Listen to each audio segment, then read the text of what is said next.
Hey, this is Jared Krause, host of the Buying Online Businesses podcast. And in this episode, I'm speaking with Mark Webster from Authority Hacker.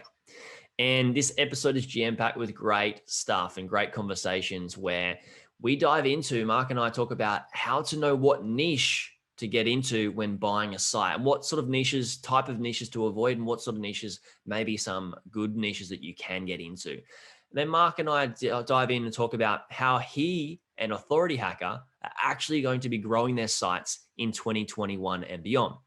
So they're pulling back the curtain, letting us know what they're going to be doing to growing their sites in 2021 and beyond. So we also dive into how to build your website's authority, and what, some of the misconceptions are that people have about building website authority and what are some of the things you can do to build that website authority. And then Mark and I talk about not just how, but most importantly, why to create quality content. The why to create quality content is very, very important. You can find out the how-to type stuff and the tactical stuff in so many different places. We talk about that a little bit, but the why is very, very important, like for the long-term growth of your site. And last but not least, Mark and I talk about a question that's really important. Is it actually too late to start making money online? And if so, why is it too late? And if it isn't too late, why as well? So this is such an incredible episode. You're going to love it, guys. Now, before we get stuck into this episode, I want to tell you that this podcast is not the only way I can help you for free. I have my due diligence framework, which is the 2.0 version, which everybody's been raving about and getting people great results. And the great thing about this is that, you have questions to ask the seller. It takes the guesswork out of what you need to do throughout due diligence. It tells you the steps you need to take through due diligence. So to get that, go to buyingonlinebusinesses.com/free resources. And there's some other awesome free resources on that actual page too. So check that out. Now let's get stuck into our episode. If you own an online business, chances are what has been working for you will not work for you in 2021 and beyond. Why? Because the online landscape, from algorithms to ads and commission rates, are changing monthly. And if you're not on top of these coming changes, you will be left behind, or worse, no longer in business. This is why I'm hosting a free online summit where I've invited the biggest names in website acquisitions, SEO, and digital marketing to share with you what's going to change and how you can prepare for it. People like Stephen Spencer, who Tony Robbins says is the best SEO guy in the business, digital marketers that manage tens of millions of dollars in ad spend, and website brokers who've sold hundreds of millions of dollars worth of businesses. From this free event, you will walk away with incredible principles, strategies, and tactics in both SEO and digital marketing that are going to help you scale your online business through 2021 and beyond. Click the link to grab a seat. Now, seats are filling up fast, and if you miss the boat on what's to come in 2021, you run the risk of being left behind. So click the link and grab a seat.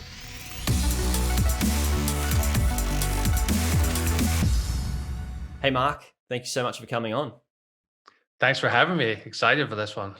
Yeah, me too. Like it's great to catch up prior to hitting the record buttons. So you've got a massive community of people that you're teaching to buy. Teaching people to grow sites. I have people in my community go away and do Authority Hacker, and I just really want to dig into content creation and also your strategy of moving forwards in 2021 and beyond, because like our space changes so quickly, right? For sure, for sure. I mean, I've been doing this 11 years now, and back in sort of 2009 type time, man, the type of content which was ranking in some of these niches was absolutely atrocious. Like, a 2-year-old could have written better. I'm talking like spun content, automatically generated stuff. People were building links using these like article marketing robot link spinning machines. It was crazy. It was like really the Wild West. Fortunately, over the last decade or so, Google's gotten a lot better at determining what's good content and what's like total spam. And the trend seems to be continuing. And I foresee it continuing far into the future, where content quality again and again and again is coming up trumps. So that for me has been like the biggest noticeable change. And I'm sure any user of Google, if you take them back 10 years, they will say the same as well. You know what? I actually love that it's going this way, because it's really weeding out those people that are lazy and or aren't prepared to spend time and money producing something great, or contributing excellent content or contributing excellent value to the internet as a whole. I'm so glad that a big portion of those people are getting discarded. And I also like the algorithm updates. A lot of people I feel are trying to game the system, and try to like play against Google, with see where the little loopholes are and stuff like that. But I really like the algorithm updates because it really like it shows that if you do the right thing for Google and you put yourself on their side, like if you can't beat them, join them. You're going to win from that. And so, So like, I like these changes. so there's two sides to that. Back in 2011, 2012, we were those people. We were those people gaming the system and building all sorts of like spammy links and all sorts of like dodgy stuff. And we had my business partner Gail and I, we had an agency. We had 80 clients working for us, 30 people in our office. And we got something like 60 or 70 penalty notices on one day, which Ouch. was the majority of our clients. It was terrible. Yeah. Um, but fortunately, so did all of the other agencies because everyone was doing that It kind was of common link practice building because at the I same was in time. that boat as well. Yeah. And so what ended up happening is everyone swapped around clients because they would leave them and they'd come to you and vice versa. And so it wasn't actually the end of the world. But that was the point where we're like, all right, let's stop fighting against Google and trying to, find the loopholes and let's just give it what it wants. Mm. So we'd always been pretty good on content. We were never getting into any of the like spun stuff or anything like that. So we had that skill set, but developing the content marketing, so specifically link building from a white hat perspective, it Mm. took honestly, it took another like 12, 18 months to really figure out.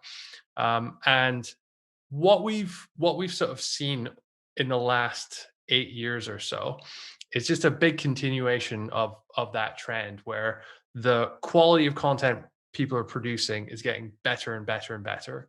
Um, the amount and the quality of links, I'm talking like high end guest posting and links from real relevant sites, it's getting better and better and better.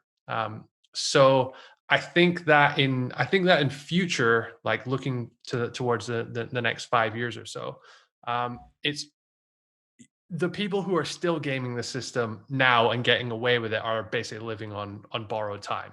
That's Yes. why I don't recommend, paying for links, or I know it does work, and so far very few people have gotten caught paying for high end links if they're vetting them and stuff. But that's why still to this day we don't do that for our own site. The risk reward calculation is just not there for us. Yeah. I like the like people that I feel that people that are trying to get result yesterday, um will end up paying for that because they're just trying to get a result really really quickly. They'll spend a lot of money doing so, or they'll go down a tactic or a route that will not be a very good long-term strategy. What Do you see people do that? Like they're trying to like, all right, I'm going to buy links and I'm going to try and get as much traffic to this as quickly as I can and build it up as quickly as I can, but they in the wake of that, they forget about the long term strategy and building a great asset or a great brand through their site. Well, to be honest, to be totally honest with you, when I first started kind of teaching this stuff with Authority Hacker, I tried to. It was quite sort of one dimensional. I was like, "Don't do this. Only do this. Don't buy links." Mm, And that definitely resonated with a lot of people. But there was a group out there of, our customers, still our customers, who they're buying links and they're making a boatload of money. And even if their business turns off tomorrow, they will have like really ridden the wave already these past few years, hmm. and it'll have been worth it. So although I don't do it myself and I don't encourage, especially anyone who's new to this, there are cases where it does make sense. When some of these niches that they just have ridiculous ceilings like casinos or CBD. You Yeah. have sites making multiple six figures, even seven figures per month. Um, those risk reward ratios are kind of a little bit different, I think. Um, yeah. Yeah, I never expected us to go down the route of build buying links or not. But I'm more about like the strategy and what's going to be, what we need to be looking out for. But I you think mentioned you just touched on something. I'll let you go, but you touched on something I want to bring up about ceilings and niches. But go on. Sorry, I forgot to say this at the end as well. I think there's a real risk, though, if you rely on buying links, that you then lose the capability and the skill set to acquire good links for free. And the best links, the PR type links you're getting from CNN or BBC, and to do these massive campaigns, you're not getting those by sending a template outreach message and paying them $50. You have to be a bit smarter than that, so you can kind of lose your edge a little bit on that. Similarly, if you're relying on those links, the fact that you can just pay for links in order to rank your content, then you're potentially going to lose your edge a little bit when it comes to content quality on your own site. Yeah, like I was just going to say content quality, like you get to a certain point that you want to pay for a big link and your content quality suffers. People are like, well, no, I don't actually want to link to you, whatever money you give me. So you've Exactly. got to Yeah. have that other strategy in place of great content too, right? It's not just like I'll just put money into this and into this buying links thing.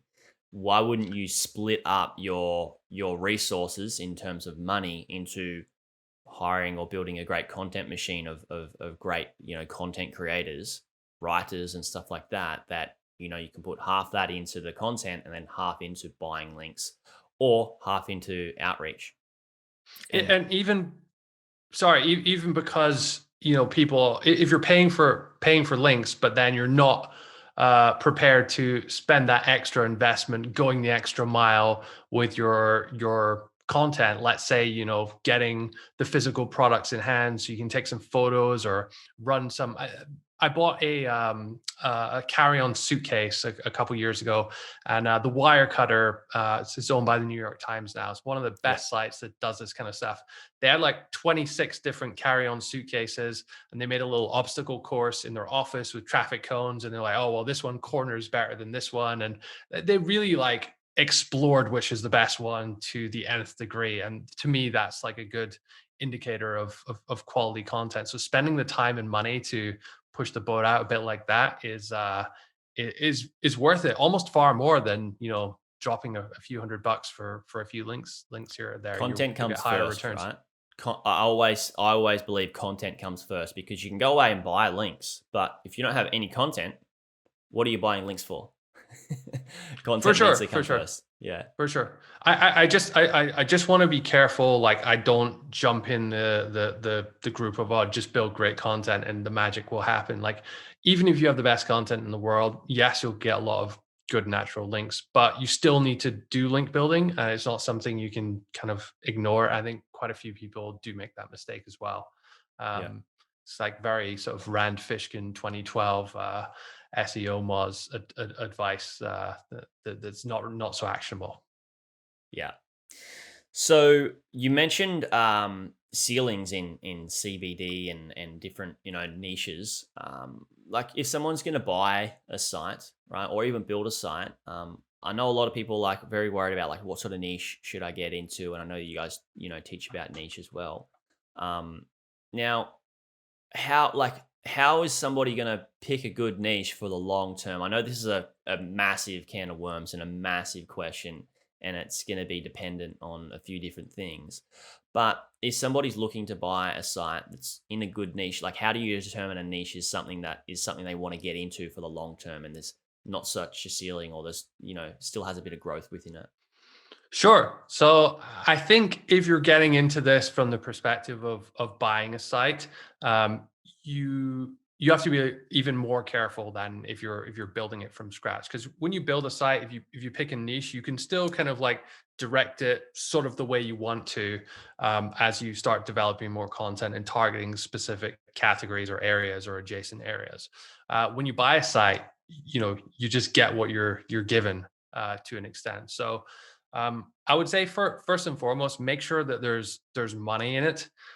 So look to see obviously how much the the site's making. But are there other sites out there making money as well?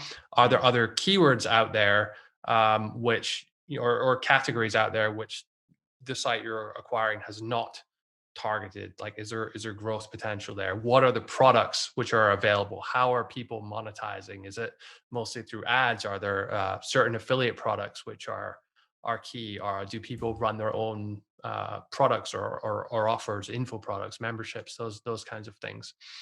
Follow the money, Yeah. and that's a good start. Once you've established there's monetary potential there in whatever niche you want to go into. The next thing I would do is look for to see whether you can compete or not. If you're buying a site already, generally it's going to have a certain amount of authority or domain rating, as the Ahrefs metric DR. If you look at some of the main keywords that you would be potentially targeting, and you look at the DR of the sites which are ranking on page one for those keywords, you can quickly get a sort of feel for the type of range which your site's going to need to be in to be competitive. So if you're acquiring a DR 30 site, but all the keywords are full of DR 70, 80, 90 sites, then chances are that's going to be quite tough to compete in. So look for large sites as well as small sites that exist in the SERP for a lot of the main keywords. If you're struggling to find keywords, Ahrefs is by far the best tool for it. Just identify a few competitors and look at the keywords they're ranking for, and then based on that, you can find related keywords and go down the sort of rabbit hole of building them all out that way. I would also say in this day that the ability to create content in that niche, not just, oh, write a 500-word article, but like create top content. So if you look at all the content for one of the most competitive keywords in the space, uh, then identify who has the best content there, and say, can you realistically beat that? Either it's going to be you writing it yourself, in most cases, you're going to have some level of experience or knowledge in the subject, or you're going to need to be able to hire writers at a reasonable rate. So if you want to get into a blog about, I don't know, rocket science or something, or a legal blog, it's probably going to be challenging to be able to hire a lawyer, because lawyers are ridiculously expensive to Yeah. get to do anything. So you need to think about that dynamic, and how you're going to produce that content. The same is true for link building as well. There are certain niches which are just really, really difficult to build links, and even harder if you're not willing to fork out money.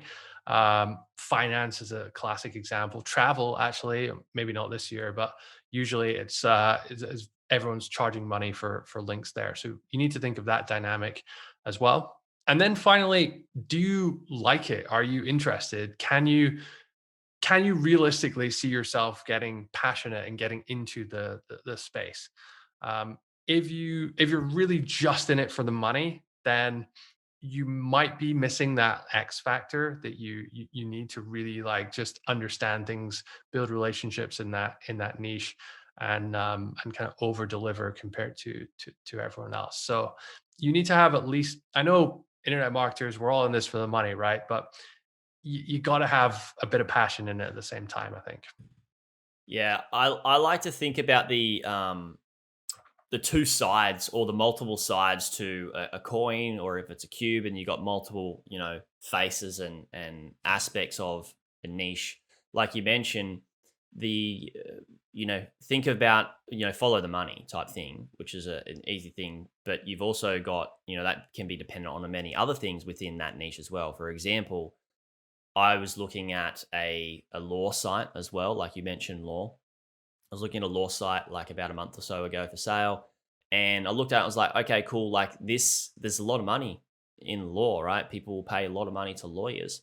But creating content for that, like you mentioned, it's how much is it going to cost me to get a lawyer to do that? Plus, also, like, how do I know how good a lawyer they are? How do I know that I don't know the law myself? And how can I trust that they know the law very well? And how can I trust that's going to be great content for my audience as well? And then also, if it's a content site, like, how am I going to really monetize this? Am I going to, link up with other lawyers that are affiliates and try to push people to them, or am I going to have ads on the site? Like, it just didn't like, I knew there was money in that niche, but it just didn't feel like it was going to be a niche that I was going to be able to really flourish in. So there's so many Yeah, different aspects that you need to look at, and that's just law, for example. Law, There's so many. laws are a really good example, because what you end up seeing is there's a lot of actual lawyers looking to escape the city, and they start their own blog. Some of them it's just even like a bit of a passion project to begin with. They're just doing it for fun, Mm, and then eventually they're like, oh, I can make some money off of this, and they do it. So they can have their own resource for free, essentially, or almost free. Whereas you have to pay someone possibly hundreds of dollars an hour to work on this kind of stuff. So unless you're able to partner with a lawyer or someone who's passed the bar, then that is just such a challenging one to get into, and even unfortunately. building So links to a law site, like, it just seemed a bit more difficult compared to, say, in a pet niche, or yeah, food niche or something like that. for sure. I mean, you can always, with link building, you can always like cross niche and find different ideas. So for example, if I had a lawyer site, a law site, I could, I don't know, contact a travel site and say, hey, do you want me to write a guest post about, I don't know, traveling during coronavirus, or the legal requirements for airlines or something like that. Just Yeah. find a way to connect the two niches, and you can generate almost unlimited ideas that way. But it's still much easier if your core niche, like without having to be creative, there is easy to get relevant links in. Yeah, the creativity just comes a lot easily without having to rack your brain so much. So, say somebody goes away and buys a site in a decent niche, and they're like, okay, cool. I just want to, really want to grow this thing. We kind of mentioned, you know, the quality content thing, and how we're going to need to continue to do that, and make sure we're just making the internet better. If we're doing that with our sites, then we're going to get favored by a lot of algorithms and a lot of people, because we're making their life better, giving them more value. But how would, say, somebody who's just bought a site in a particular niche build authority, in, not just 2021, but beyond? Like, how are they, ensuring they buy something, they can continue to build an authority on that? So it depends what you mean by an authority. Like you can build Like site EAT, authority, like. sorry. Yeah, that was a bit of a broad thing. Yeah. Okay. Okay. So I don't necessarily agree that like EAT directly is a ranking factor. So if you put, you have a PhD from Harvard, that's not like, you're not going to rank higher Hmm. necessarily. I Hmm. think that's just that those people tend to create better content and do better work. And that type of content ranks better because it's more accurate or whatever. Makes total Um, but sense. but in terms of establishing yourself as an authority in your niche, there's a bunch of different things you can do. So I think just creating really good content. I mean, we've harped on about this plenty of times, but It's the really making theme. that your number one focus, doing that consistently, updating existing content, making it better, always improving yourself. That's really the core building blocks. If you don't get that right, then none of the other stuff will work. I think more and more these days it's really important to build an actual audience or a following. So you do get certain kind of thin affiliate sites where people find them, they check the review, the recommendation, they click through, they buy the product, and they never visit the affiliate site again, because why would they? That exists in certain niches, but more and more, we're finding that sites which try and bring their visitors back, so capturing their emails or retargeting them in some way, or even just encouraging them to read more content, so that their brand, their site stands out the next time that person searches for a new dog toy, if you have a site about dog toys or whatever. Then that is kind of like those are the first steps towards like really establishing yourself as a proper brand in your space. I think uh what I've seen is that there are a lot of affiliate sites out there who are just in this to make a quick buck. So they have all their reviews are 4.5 stars. Everything's very, very positive. Maybe they'll throw in one token negative thing just to appear balanced. And it's so fake, it's so transparent, and it just doesn't make for good content. I think People are smart. People more know and more that. people are getting Yep. web users are more savvy, right? Yeah. This is not 2005. Yep. People know what's up. People know about fake reviews. Like all this stuff is more and more sort of at the forefront of how things of how people use the internet. So I think y- there's an honesty play here, right? Yeah. You can forego that affiliate commission today if you gain the trust of your audience by being accurate and honest about saying a bad product is a bad product, because they Yes. can be like, okay, cool, they saved me from making that mistake. I trust these guys. They're going to come Let back me and sign yeah. up to their email list, Yeah. or next time I'm looking for a product, I'm going to check those, or check what their other recommendations are for alternatives instead. So I think that is establishing your credibility, and really being credible is it's very much tied in the quality of your content, but it's almost essential to become an established authority in your space. You can do it without it, but very quickly, as your audience becomes more and more educated, they're going to start calling into question, like, "Hey, you said this SEO tool was great. It's terrible. What are you Mm, talking about? Why would you say that? You just trying to make an affiliate commission?" You exactly. know, people get savvy quite quickly. So I like, it's easy for you and I, Mark, to say, all right, if you're going to make it through a content site or, anything that you do online, you need to create quality content and valuable content. Now, when you are being over positive, it's not actually a valuable thing for people.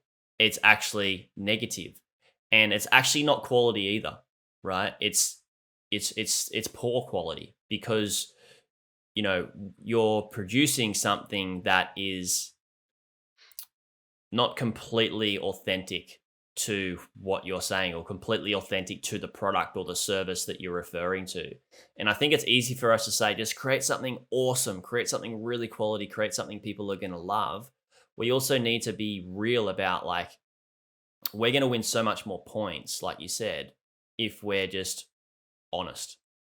And when it comes time to say, I write 4 review, say I'm an affiliate blogger in the internet marketing space, and I write 5 reviews of bad SEO tools, people are going to come back and see that next time I write an SEO tool, they're going to be like, all right, cool, let's see and just crush this one and just, tell us why we shouldn't buy it. Because people aren't just looking for, because there's so much products online, people aren't just looking for what should I buy, they're also looking for what not to buy, like what mistakes not to purchase. And so if I did 4 or 5 of these bad SEO tool reviews, and not just, blowing them out of the water, but just being real about my experience with them, and then I'd put one good one up, basically most of my audience is going to go, cool, we're getting that tool. And that's going to be your long-term payday. And you're doing not just the company a service, but you're doing everybody that's in your audience a service. And you're within your core values and morals as a human being. And you've just it's delayed gratification of, like, trying to make some money quickly just by being positive about products that aren't actually good, but doing the right thing by people. And then eventually down the track, you're going to get rewarded for it, right? Yeah, you have to be careful, a little bit careful when you're doing that. There are websites out there in our space who go and review all the online marketing courses out there. They never take any of them. They just say they're like kind of decent, kind of okay, but Yeah. have some major flaws. And then, oh, just buy this one instead. And they recommend like wealthy affiliate or something like that. Mm, And it's quite disingenuous.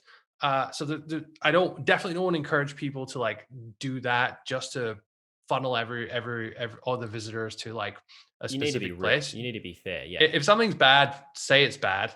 But and I say this as someone who has reviewed bad products in the past. Just be prepared for a lot of pushback whenever you have a negative review. I'm talking legal threats, intimidation, negative SEO. These are real factors, and Mm. perhaps go some way to explain why there's not quite so many negative reviews out there. As long as what you're saying is honest and accurate and objective, and you're not like making any false statements, then you can be as negative as you want in your review. I think in those sorts of reviews, and I was being very black and white as an explanation for people, but I think if you're going to do a review and you've had an bad experience, is take screenshots, show proof. More often than not, then you're going to have the company come and say, hey, like, we need to get this off the internet. How much money do you want? Type thing. That's happened to people with airlines and stuff like that. For a blogger that just asked for like a bit of help with their luggage that never got sent to them after a year of contacting the airline, and then just put something up online and it went crazy viral, and they had to get that thing off the internet, the airline. So yeah, there's, I guess, err on the side of caution, but the main message is just be real. Be real more than just throw some positivity on everything and sprinkle with this greatness that it may not have, because that's going to just destroy your reputation and your brand, and that's going to destroy your authority. Yeah. Also, just to get a little bit more granular on what I mean by like quality content, because I know sometimes it can be a bit sort of It's an easy arbitrary statement when to say, people yeah. throw those words out. Like when I'm creating a piece of commercial content, typically what I'll do is I'll put the keyword in Google. I'll look at the top, I don't know, 5, 10 pages, which have a similar kind of structure to what I want. So if there's anything like totally different, maybe there's like a roundup review sneaked in there, I'll ignore that. And then I'll make a little spreadsheet and I'll just label out all the section headings from each of the results. Mm. And then I won't call it by what the section heading is, but I'll call it by what it means. So it might be who should buy this, or who should not buy this, or a review of feature 1 or feature 2, or whatever it is. And I'll just make a little spreadsheet so I have all of that in front of me. Then I can look at them all and see, okay, they've put this here and this here, but this one's put that at the end, and I can really understand the landscape of what's going on there. Then I can try and pull all the best ideas from those pieces of content together to create my own structure, which is encompassing all the best ideas, and then thinking, oh, is there anything else I can add to make this better? Typically, things you can add could be a practical example or demonstration of a product, any kind of audio, video, imagery, even kind of like custom illustrations, featured images, things like that, which bring it to life. Infographics can be in there as well. Actionable steps, checklists, anything that someone can maybe download. Any kind of actionable steps, especially if it's like a long article on like reviewing a specific product, like here's how to use it, here's my cheat sheet, things like that. Those are the kind of things you need to do to really go the extra mile with your content. I think that's great. Yeah, you're right. It's so easy for us to say, yeah, create quality content without giving it context. I tell people that in my community, when they're growing their content sites, understand. I think it's really important to understand how your audience consumes content and the way in which they like to consume content. Because if you're producing a 2,000 word article and it's all text with some headlines and maybe 1 or 2 images, and they hate reading, then you're going to lose a lot of traffic, right? And you're not going to have great, user experience on your site. But if people are like me and hate reading off my screen, I don't mind a book, but if I hate reading off my screen, I want a video, or I want audio, and I want that to be at the top of the article. So understanding that's going to be really, really important. And I don't want to dive too much into like creating content and all the different ways we can do that. I think people get a good understanding. But I do want to ask about like what you're doing, what you're going to be doing with your sites in 2021, Mark, and beyond. Like, for example, what sort of strategy are you looking at? Are you going to continue doing what you've done for the last couple of years? You're going to have a portion of great quality content, a portion of outreach, a portion of paid links, and then how do what's your overall thing that you're going to I would sum up our 2021 and forward strategy with the phrase more wood behind fewer arrows. So what I mean by that is several years ago when we were creating sites, we would plan out 500, 1,000 articles we wanted to create, build this big content factory, do mass automated outreach using templates, really like try and scale everything. Scale was the name of the day. The quality was like, it wasn't too bad, but like it definitely wasn't like the best as it could be. What we're finding more and more these days is that it's far better to take the amount of money you spend from 1,000 articles and compress it. Just produce, I don't know, 100 or 10 articles and make them like phenomenal, like really, really, really good. Think about the link building your campaign you're going to do off the back of it. Plan it out. Spend some money on it. Really go that extra mile and make that piece of content work so that you're almost guaranteed to be successful with it. It creates this big wall around you that it's difficult for everyone else to compete because your content is so great. I'm thinking like Brian Dean's blog's a great example of this. Although you could argue that he's raised the game, and guys like Ahrefs on their blog are starting to push the boundaries a bit. But honestly, those guys are both creating just such good content. So we want to be creating more content like that, but that's probably going to mean fewer overall pieces of content on our sites. The same approach goes for link building as well. So whereas in the past we were saying, oh, we have to send 20, 30, 40, 50 outreach messages a day. It's all about the numbers, like what's our conversion rate, things like that. Whereas now it's like, well, how do we get the most relevant links? Like what are the top 100 links we want to get for this new site we started in whatever space it is? And okay, let's go through them one by one. How do we get this one? Who do we know someone who knows someone there? Is there, someone we can reach? Do they have a phone number? Like really thinking outside the box a little bit. And that's kind of the strategy we're taking with our sites going forward, specifically with Authority Hacker, because we have a portfolio of sites as well as Authority Hacker where we teach people how to build and grow sites. We've transitioned already this year in 2020 much more to video content because that's just the direction that the world is going these days. I mean, I don't know about you, but I don't watch TV anymore. It's not even plugged into an era. I think I have Netflix and Amazon Prime, but and I barely even watch it. I do watch YouTube like a stupid amount of hours per day, like probably not a healthy amount. And I know a lot of other people are out there as well because that's how people consume content these days. You and I are so similar in this aspect. Yeah, that's why I come back to that question of like, how do people consume your content? Don't write a bloody blog post that's so big with text that they don't like to read. I think your strategy, and I've mentioned this before in the podcast and some other trainings, is that imagine if you're writing already you're publishing 2 articles per week. Imagine if you took all the money that it cost you and all the resources that it cost you to produce 2 articles per week and put it into 2 per month. Now, that's going to make, yes, your better quality content, but there's something else happens from creating that better quality content.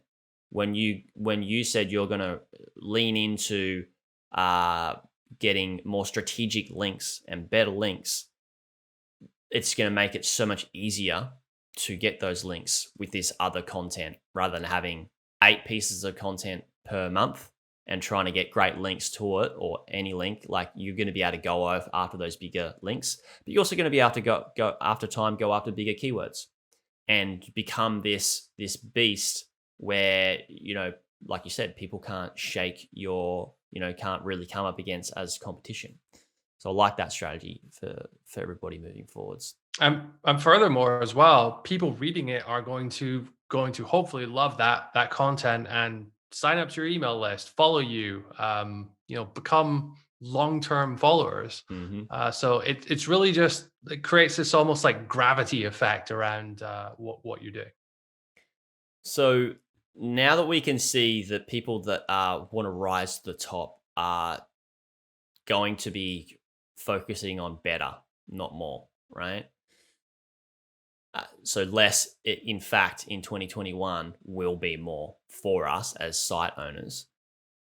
For people who are new to the space or like wanting to get started in building a site or even get started in buying a site, does that mean because the competition is getting more fierce and people are getting more savvy, does that mean it's too late to get into, building a website, making money from it, or buying a website, making money from it? Like, how do you see that for beginners change?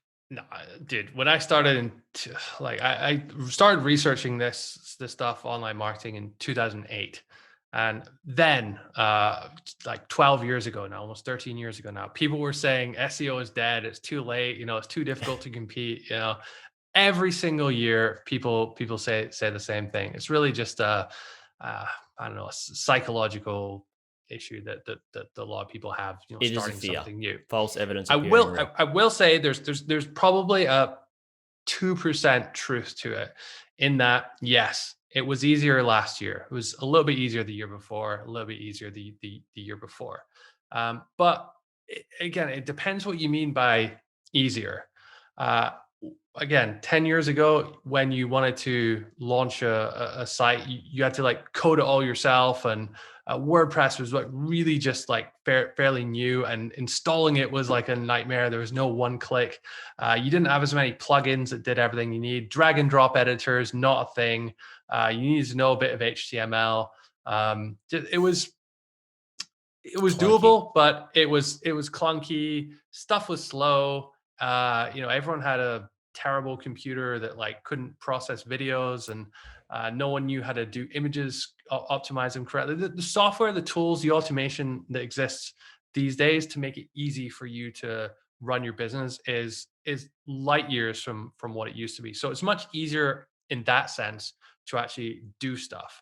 I think as a consequence, you have more people in the space who are doing that stuff, who are starting websites, starting blogs, creating content.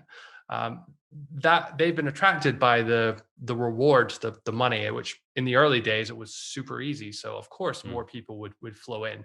mm. As a consequence, now that there's more competition, the quality levels have had to rise if you want to stay in front, if you want to get on top. And those people who have adapted and who are constantly trying to be better, then they are succeeding, and those who are just staying still are not, unfortunately. So if you have the mindset that you look at a space, you look at a website, an industry, and you think that's good, but maybe they could do this better. Maybe I could do something like that better. I could have this section here or make this guide here, which would improve it. If you have that mindset, then you're almost guaranteed to succeed in this space, because it's like a constant game of one-upsmanship, which is going on. So you just need to catch up kind of a little bit to that, and learn the system. And then once you do that, it should be relatively easy to be an active competitor. The great thing about this is as this whole space grows, there's more content around it, and you learn from other people's failures and mistakes and learn their process very, very quickly. For example, if people wanted to get into this, they can buy your course or buy my course, and they can achieve these results a lot faster than people that were just starting without that help. I almost look Yeah. at this like, yeah, of course, you would have made better money 5, 10 years ago getting into this space, whether you're going to buy a site or whether you're going to build one.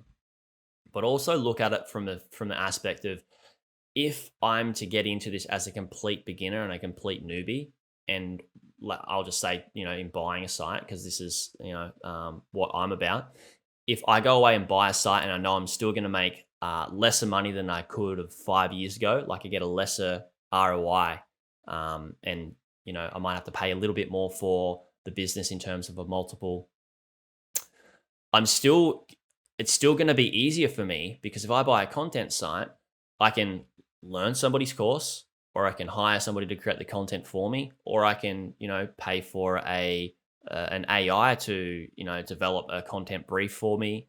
And like you said, the tools and the opportunities that are available to us make it so much easier for us. And I think I will take lesser of a return on my investment for more ease in business, and put myself in a position like if I do this for a decade, I'm going to be in a pretty good position, even if I'm getting lesser than what I could have 5-10 years ago. Yeah, it's not even the fact that it's necessarily going to be lower ROI. I mean, 2020 alone, think of how much stuff has moved online only because of coronavirus and all that. The web online transactions are constantly increasing by like double digit percentages every year. So Mm. the market cap, the market size of most of these niches is just infinitely higher than it was even a few years ago, and will likely continue on that trajectory. So there's never been as good a time to get into it as there is now. And what you're saying about content as well, while we do have courses and memberships and all that, there's tons of free stuff online. I mean, Yeah. this recording, this podcast, YouTube, blogs, like the quality levels of the free training and information out there is phenomenal. I mean, I wish I had that stuff 12 years ago when I got started. Me too. I would have made less mistakes. Hey, Mark, thank you. When we create content, it really is just like we've made all those mistakes and we're making Yeah, this kind of content. So listeners don't have to waste all that time that we went through. exactly. Just learn from our mistakes. Hey, thanks so much, Mark, for coming on. Greatly appreciate it. Where can people find out more about you and what you guys are doing? So our website is authorityhacker.com. We have a free weekly podcast, authorityhacker.com/podcast.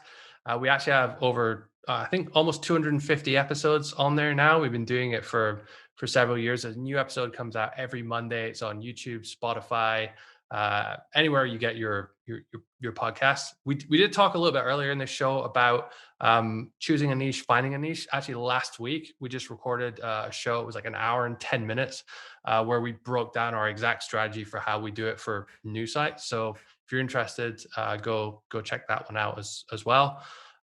We have a blog, authorityhacker.com/blog.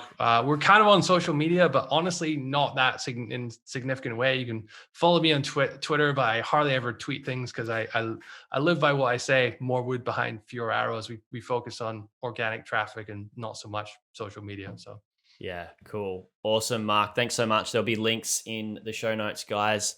Thank you so much for listening, everybody. If you did like this episode, or what I'd like you to do is to think of, 2 to 3 people who may get value from this episode. 2 to 3 people who are looking at either starting a site or buying a site or looking to just make money online. Do them a massive favor and share this podcast episode with them. Also, yes, it does me a massive favor by getting this podcast out there, but more importantly, I want you to be able to share some great content. Doesn't even necessarily need to be mine. Share them with your friends to help them get in this online space, because it is growing and it's definitely not too late, as we said in this episode. So thanks again for listening, guys, and I'll speak to you on the next one.